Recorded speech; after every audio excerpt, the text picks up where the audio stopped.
हाय कर दीजिए भैया, हाय कर दीजिए भैया। गोरखपुर में आके कैसा लगा? बहुत बढ़िया।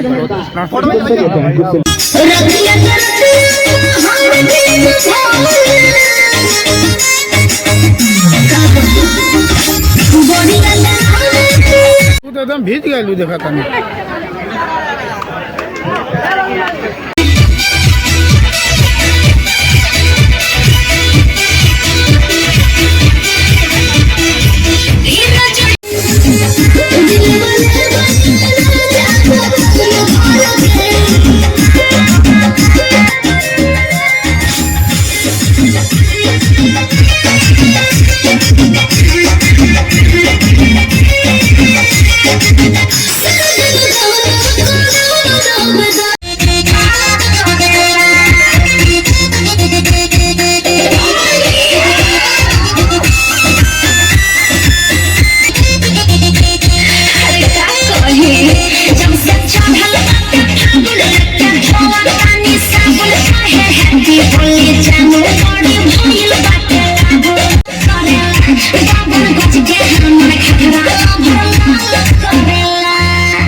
हम तो के पगलाइल बानी हो।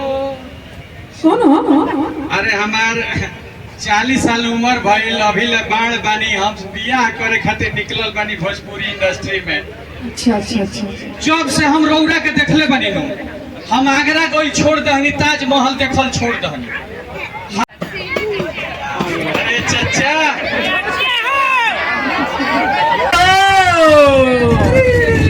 भगवान के नाम पे हमसे बियाह कर।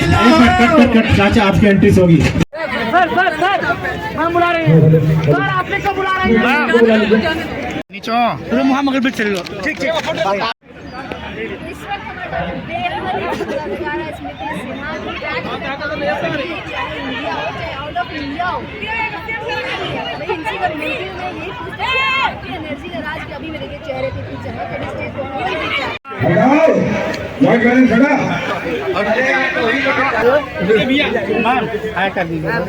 हाय कर दीजिए बस।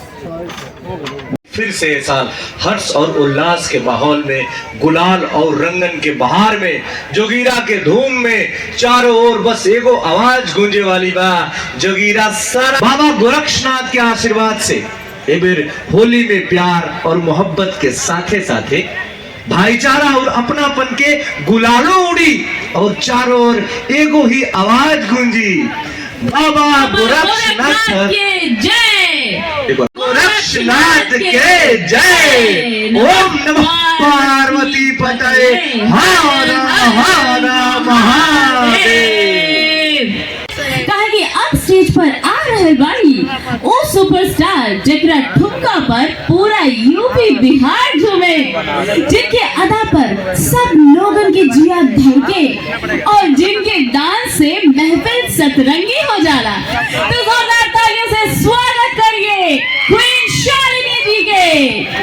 जकरा ठुमका पर पूरा गोरखपुर झूमी, जोरदार ताली से स्वागत कर जाई आकाश और शिल्पी राघवानी जी के। एक बार नाम दोबारा ले दीजिएगा। ग्लूकोप्लस सी, इंस्टेंट एनर्जी, हर घूंट में 20%